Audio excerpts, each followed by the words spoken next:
You're listening to Three Kitchens, a member of the Alberta Podcast Network. Locally grown, community supported. Join your hosts, Erin Walker, Sarah Somasundaram, and Heather Dyer to talk all about home cooking.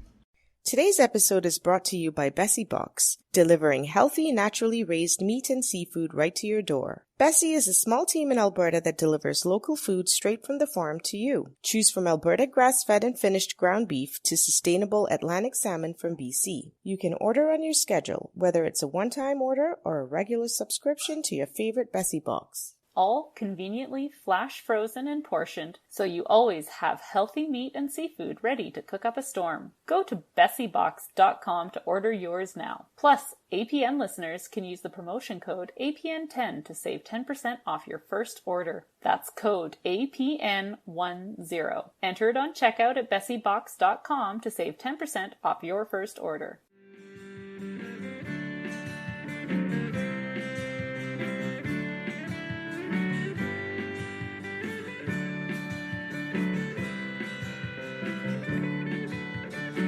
Hello and welcome to this week's episode of Three Kitchens. Today I'm your host, Erin Walker. But before we get into it, Sarah, Heather, Yes. I've tried to do something in my life, and I think you guys maybe have also been going down this route. I've tried to eliminate some of my single-use plastic in my house. Mm-hmm. So I've done the cold turkey method, and my saran wrap ran out. And I just didn't buy more. I walked past it in the grocery aisle and I said, no, I'm not buying you. And so what have you been using instead? The thing that I used it the most for was freezing up meat.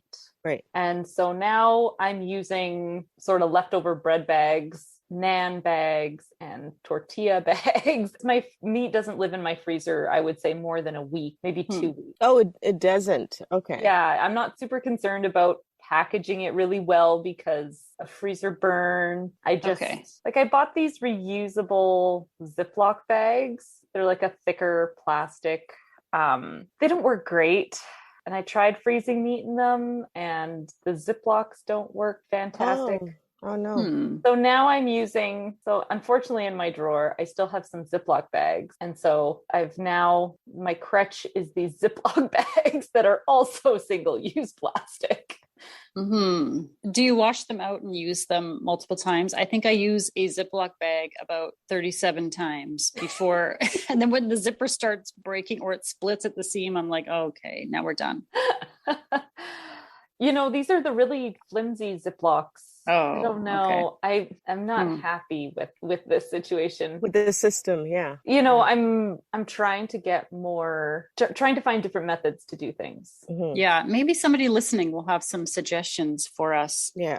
To replace that kind of plastic wrap. You guys know that I tried Beeswax Wraps. Right. That's right. So I believe the way it's made is I think they take cotton fabric and then somehow coat it with wax. Right. I think that's how they make them. So I have some and I do use them, but I find I don't use them with meat because it's not recommended. I think because you just wash it by hand with some soap. Mm-hmm. So I use them to wrap cheese. And it works really well. Or if I have like half an onion, I'll just wrap it up with one of those. And they go in the fridge and they typically do okay. The thing is you don't want it to get too cold or too hot. Okay. So it's it's not a really versatile product. Does it have problems opening in the fridge when you put it in if you don't like tuck it or something? I haven't really noticed that, but because it gets stiff, right? It's like if you don't wrap it kind of tightly in the first place, or if I have like a bowl of something that I just need to cover, doesn't need to stay like airtight, I'll just wrap it over with, as long as it's not touching like leftovers or something,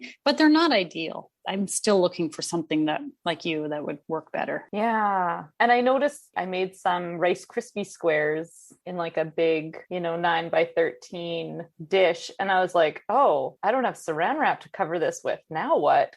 So I let it set quickly with a piece of tin foil on top. And then I chopped it up and put it into a container. Whereas normally I would just leave it under the saran wrap and use that as my container and kind of take out as I need from there. So I had to think fast on that one because I didn't have a solution. I was like, oh no. Yeah. How about you, Sarah? I have a big problem with this and using too much plastic. And every time we go grocery shopping or I make a big batch of buns or anything that I like to freeze, this is a conversation that is had in this house all the time. Oh, we use too much of this, and what are we going to do? And I just haven't found, a good alternative. One great thing though is if you get butcher's paper, instead of wrapping it in saran wrap or plastic wrap, you can just wrap it in butcher's paper, and that works well. It still has to go into a Ziploc bag, but try to look for those. But when it comes to my breads and my buns, I've got nothing. I still have to individually wrap every single one with plastic wrap so that they don't stick to one another.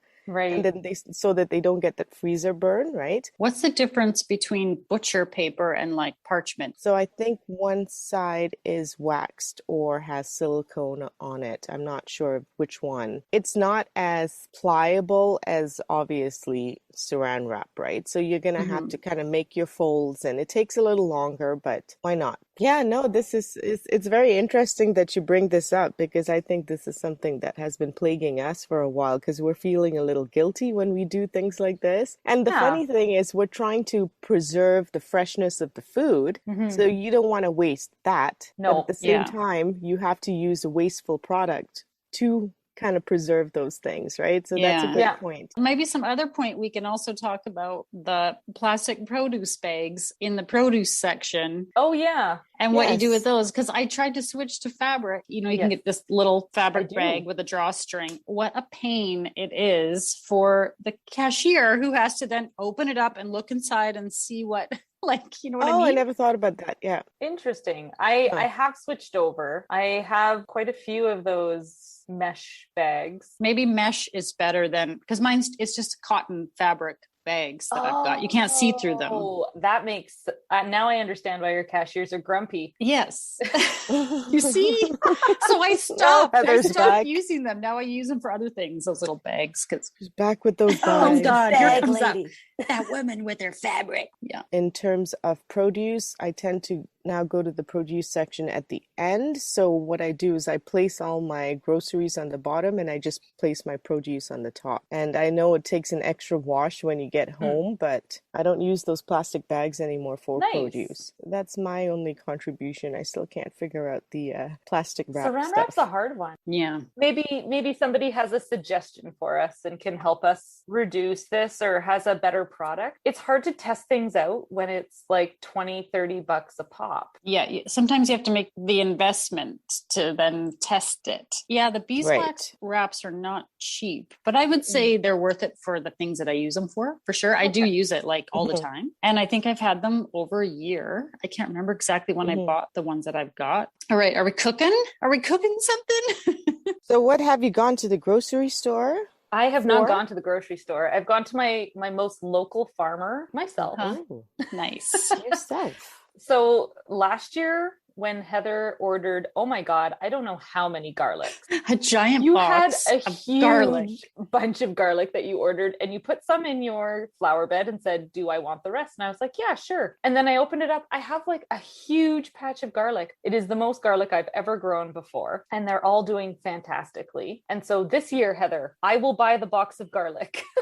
Okay, because I only have a small space. Well, I mean, I could fill my whole garden box with garlic, and really that probably would be a lot more worthwhile to me than the spindly carrots that I get out of there, and like a couple of peas. Do you guys get your garlic from the twin brothers farm? This one was Verses, I believe, which I think comes from BC. It does seem to be quite good, and they've grown like absolute crazy. Yeah, they're doing so good. I don't think I've ever had garlic do this good in my garden before. So I think a bit of it's environmental. We've had some good weather for it.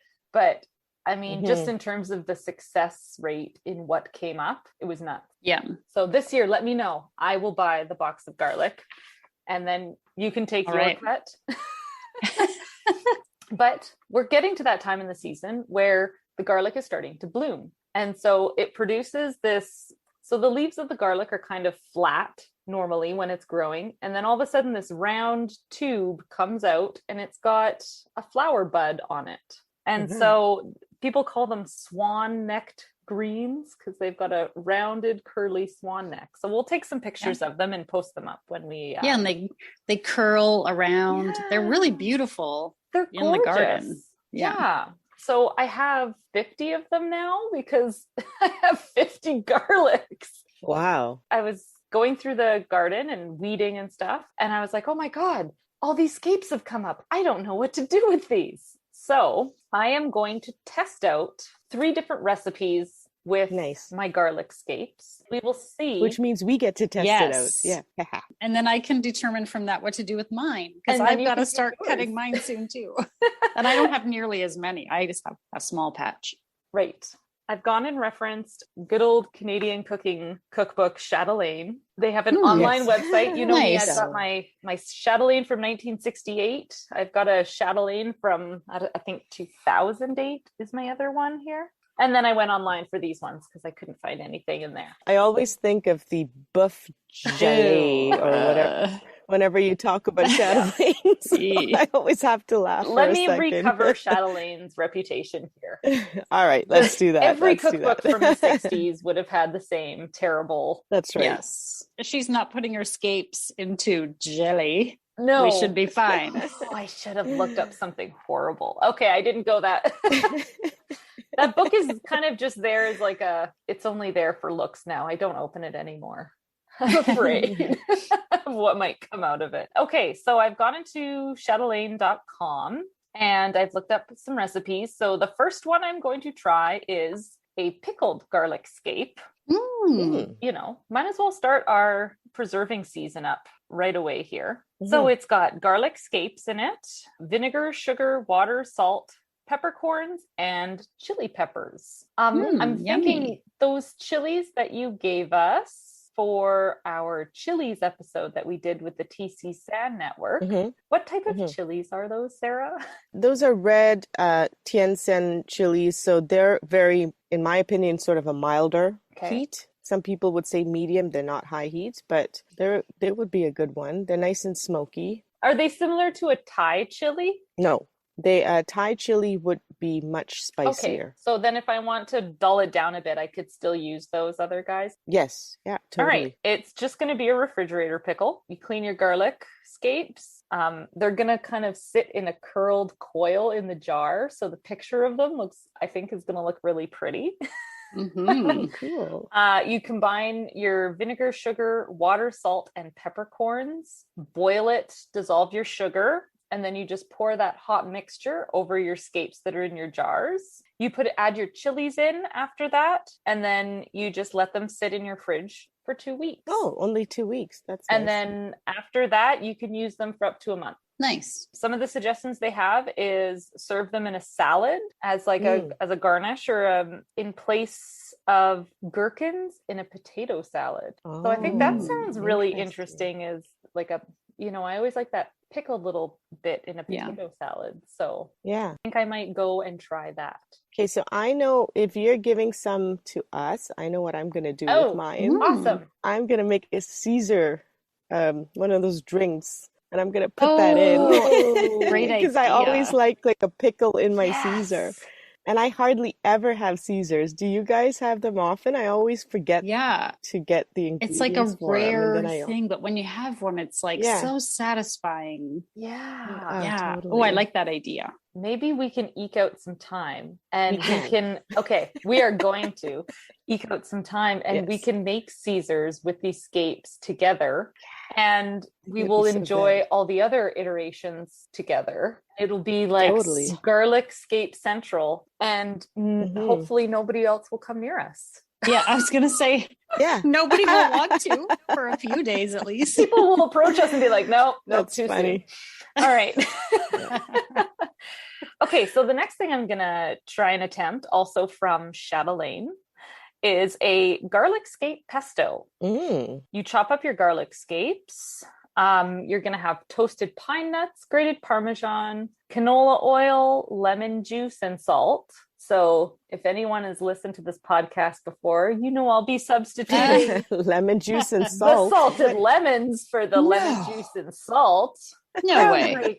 All right. So I mean, Now that this has salted lemons in it, we know it's just going to be amazing, and we'll drool over it and talk about it for days. Mhm. All right. I'm tempted to make a pasta with it because they do that, but you can also put it on, make something called crostini. And I believe it's like little toast slices with the pesto. And so I'm going to try, I think I'm going to make up some little appies because I think that would go well with our Caesars. I think so. I'm reading a Oh my menu as we gosh, go here. Yeah. All right. I like it. I made Scape pesto last year with mine. I even found my picture from Instagram. It had the scapes and olive oil, but I had walnuts because that's what I happened to have on hand. Instead of pine nuts? Instead of pine nuts, but it had lemon and salt and like all the same things. Did you know about preserved lemons? I sure did not. So restart. Restart. And you know what? Back I had to zero. I have it written right here on my thing. We had it with grilled chicken and zoodles, zucchini noodles. Oh, okay. So, and it was quite good. And one of the hashtags that I put on here, maybe this is a warning, it was packs a punch. So I remember it being like, woo, quite intense garlic. So, right. Which is good. We all like garlic, so it's going to be good.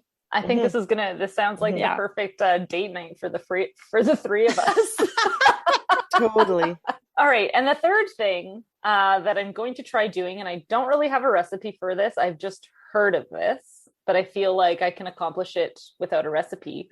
You can just pick them fresh, wash them, olive, salt, and pepper, and grill them on your barbecue.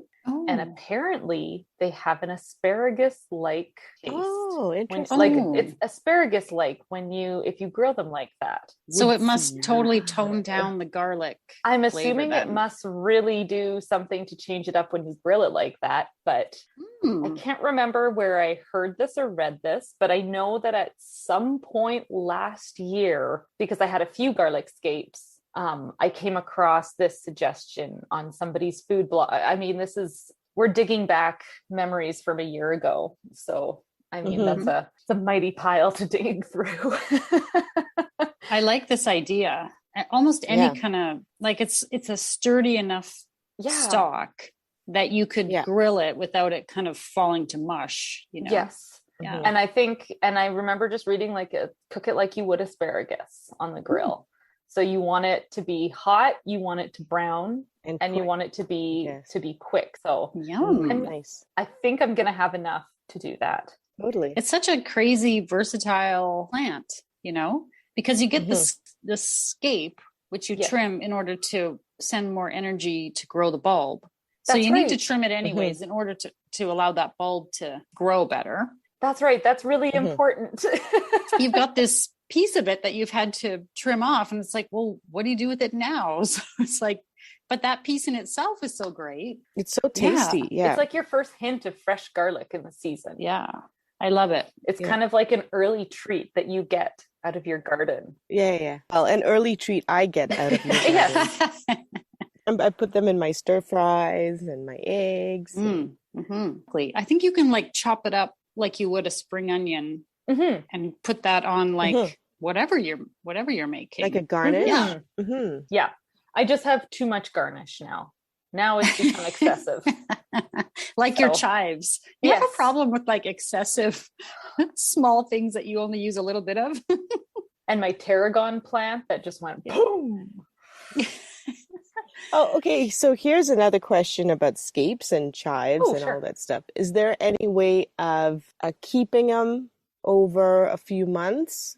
Can you freeze them? Can you dry them? Is there something else I imagine you could dry. I should put some in the dehydrator and see what happens.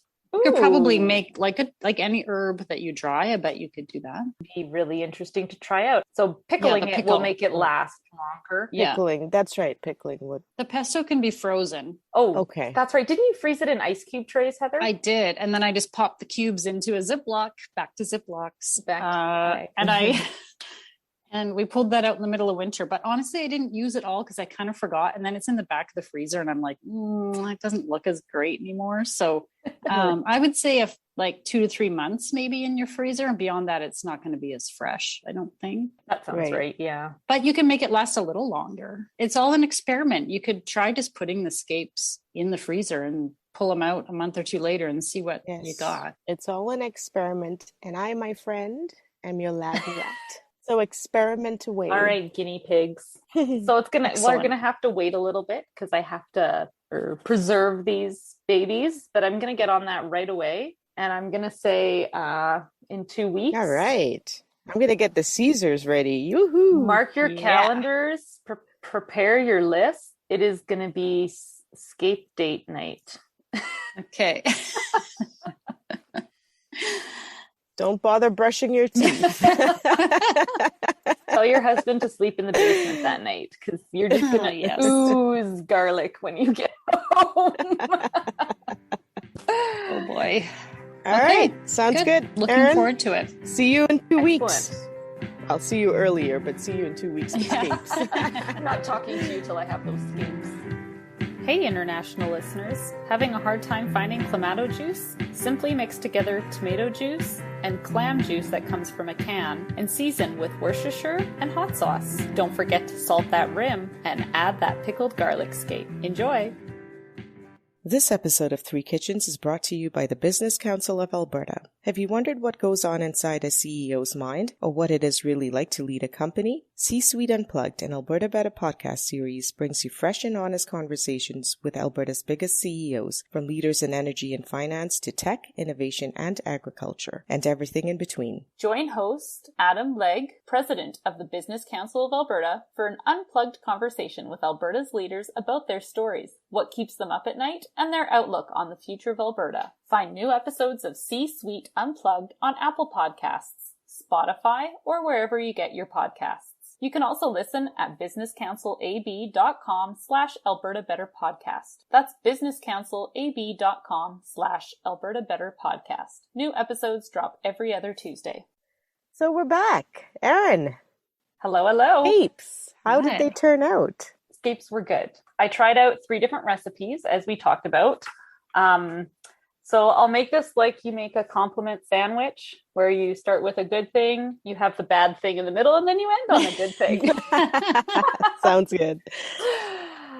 So the first thing that I did is I went out into the garden and I harvested off all my Scapes. I think I have about 50 to 55 garlic plants. Wow. Is what I remember counting. So it's a lot of garlic plants. Mm-hmm. Mm-hmm. I did notice, however, though, when I was harvesting it out, they were starting to get a little bit, what's the word for it when your asparagus is like woody? Woody. There we go. Yeah. Thank you. So it was getting a little bit woody because they were kind of hard to trim. So I think I left them on there for a little bit too long. Some cases that was a problem, and some things it wasn't. So as soon as the Scapes were out, I started working on the pickling of them, because that was going to take 2 weeks to sit in the fridge in their brine. So the brine was really easy.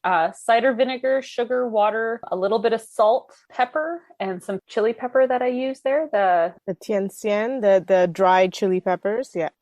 So it all mixed together really easily. They coiled up nicely and popped into my jars, filled them up, and just let them sit for 2 weeks. So I mean, the process was nothing. And then we enjoyed those with Caesars the other night. I love those pickled Scapes. Those were so good. Yes. And they were delicious. so sweet. And I didn't really remember how I made it. And so it was a lot of sugar in there. It was sugar and cider vinegar were the main pickling ingredients. There was only just a tablespoon of salt. Mm-hmm. Mm. You could really, once you told us, because we were like, what's in here? And once you said it was the vinegar, then I really noticed that cider vinegar in it. Mm-hmm. Oh, it just sopped it up. And those were really good. So did we explain what a Caesar is? I think our Canadian friends will totally understand what it is, but maybe outside of Canada, this might be something new. Yeah, that's a good point, Sarah. You guys made them. I just provided the Scapes. So how about you?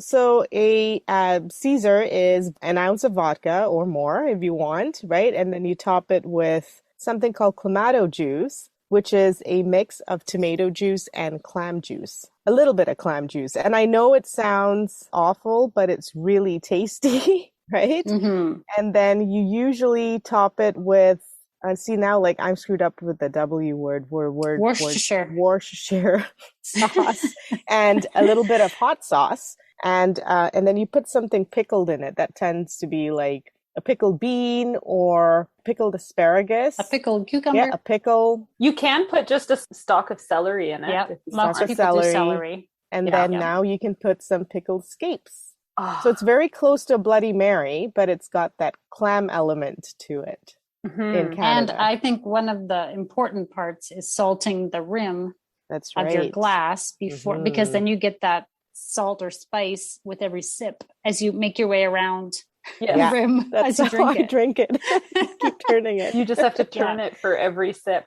You know, before you guys came, I had some limes, and so I used lime juice to wet the rim. Like I cut a lime and wet the rim with the lime juice, and then I made a celery seed and salt and pepper that was really good. And just dipped the glasses in that. I really liked that. Yeah, it was really good. I liked the celery salt in that. It was really a great idea. Yeah.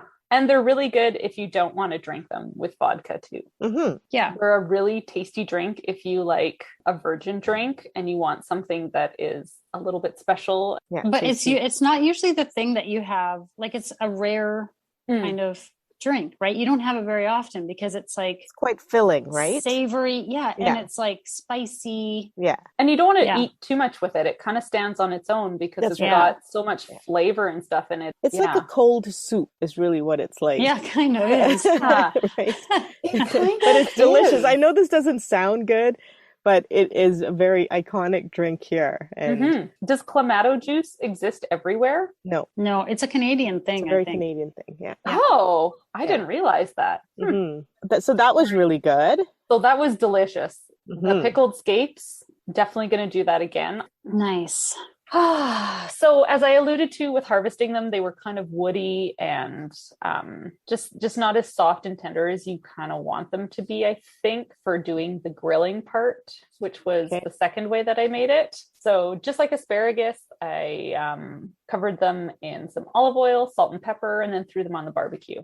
And they smelled really good. You know, they kind of had a sweeter taste to them when they were grilled up as well. Like, you know how we were talking how they were sweet in the pickle? They were sweet like that too when they grilled. But unfortunately, they were just, a lot of it was too woody and it was very like chewy. We kind of had to attack them to eat them. It wasn't like, delicious. It was like, it wasn't pretty. The kids were like, these are terrible. I hate these. Right. You know, and I was like, yeah, they're not my favorite, you know. And so I would say if I'm going to try that again, harvest them earlier. Or listen, maybe that's how they are when you cook them that way, right? Like, I don't know. Like in the past, I've only ever thrown them in the food processor and made pesto. Right. Or chopped them up and put them in, like I put them into a spaghetti sauce or something. Right. And I do it with the stir fries. So I chop them up really small. If you're trying to eat like a full scape in some prepared form, maybe it just is that texture. Maybe it is. Yeah. And you know, like the parts that were closer to where the bloom of the flower is were much more tender. And so I was just like picking them up and eating the good parts. And then by the time it got down to like the woody stem, which was quite a bit of it, I'd just be like, I'll just leave that on my plate. Right. I was a little bit disappointed, but the flavor was really interesting. Let's talk about the third thing you made because... So the last thing that I attacked was this garlic scape pesto. So it had garlic scapes. I had toasted some pine nuts, Parmesan. I used olive oil. And then, of course, salt and lemon juice are called for. So nice.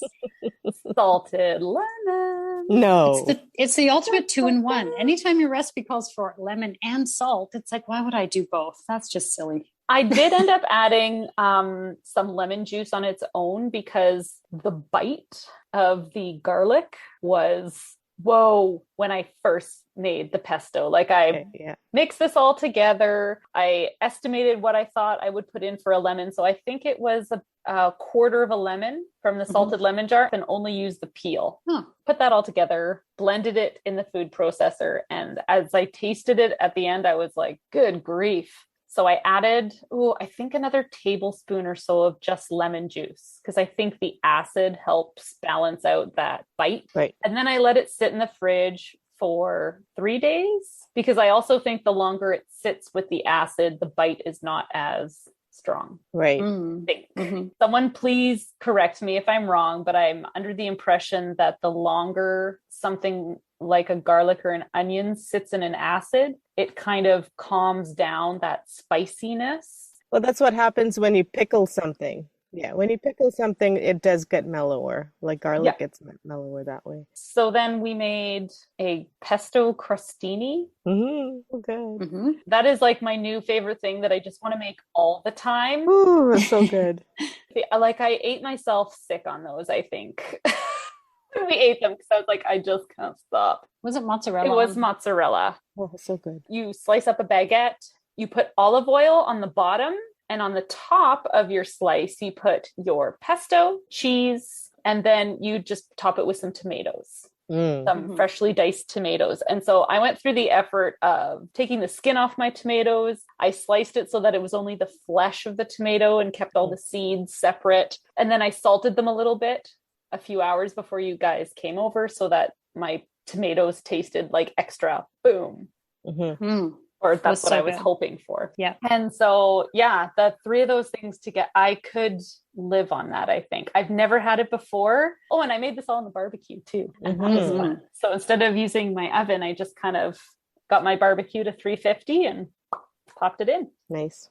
Those were good. Those were addictive. Good. And so garlicky. Now I remember because Heather gave me a ride home after that night. And I got into the car and I go, whoa, my breath. It smells so garlicky because I couldn't stop eating those. I may have been the one who ate most of it. I didn't notice, probably because I was eating it too. Although I didn't eat quite as much because I'm never sure how much cheese to trust. Right. So I actually, if I were to make it, I would have put more pesto and like just a sprinkle of cheese as opposed to a slice. You should have said, give me more pesto and less. Yes. Second batch. This is not on demand. Cater to me when I come to your home. No. Yes, it is. We're trying it out different ways. No, you totally. It was super good. I it was so good. But if I were to make it, I would probably less cheese, more garlic. Bring it. Yeah, those were intense. I felt like as soon as I walked inside my house, I felt the same way as you, Sarah. It was like all of a sudden my mouth felt like the garlic just exploded in it, and I was like, which I don't mind. I love garlic. I eat garlic raw, so that's not an issue for me. But I didn't realize that till I felt conscious of Heather being a little bit too close to me. I'm like, oh no, I stink. Eating outside and just enjoying all of the yums. Yeah, that was such a nice evening. Right next to the garden, under your apple trees. Yeah. It was lovely. My yard is not anything to write home about, but it sure was nice to just spend the time outside. It's relaxing and it's beautiful, and I don't know, it's such a nice vibe going on there. We could also mention that another friend joined us, and she's celiac.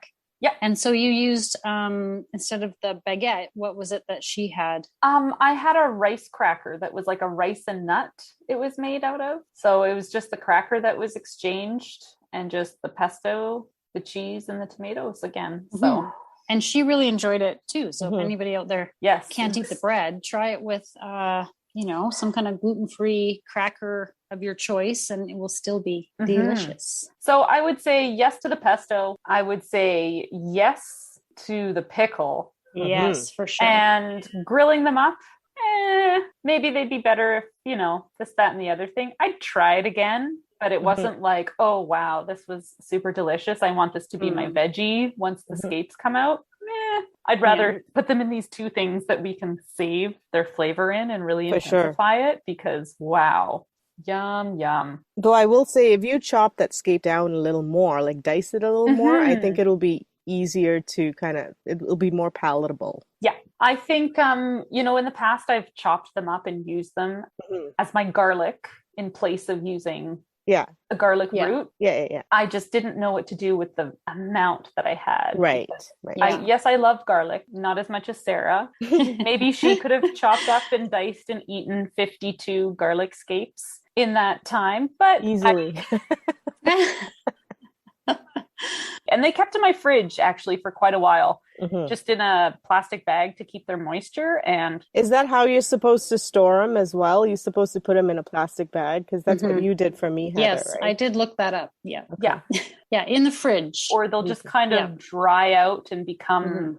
And because we were heading out camping and I had used some in a sauce and then I didn't have time to do anything with the rest, I threw them in a Ziploc bag in the freezer. I just wanted to be able to keep them. I don't know how they'll come back out of the freezer as a whole scape. I have no idea really what to expect of that, but worst case scenario, just toss them in a blender. Make a pesto. or maybe I could put them in a dehydrator and make because I've made garlic powder before with the bulb. Maybe Scape also makes a good powder. I don't know. Oh, that'll be nice. That'd be something to try. Yeah, I'm curious how they will be in the freezer because I know once I tried that with asparagus and that was a big mistake.